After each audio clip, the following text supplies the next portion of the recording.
In order to call and set up the voicemail on POCO M8, you need to go to the phone app, and then over here we can switch to the keypad, and you can press and hold number 1 in order to speed dial the voicemail.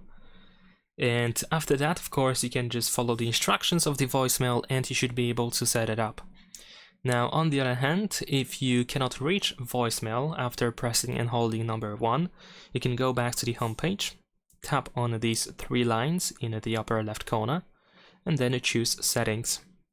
Next, in these settings, find Voicemail, select your SIM, then we can find Advanced Settings, and tap on voicemail number, and you need to fix the voicemail number because it is probably incorrect.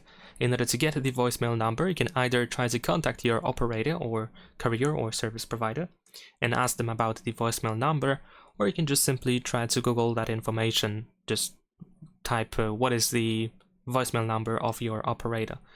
And that is pretty much it. Subscribe to my channel.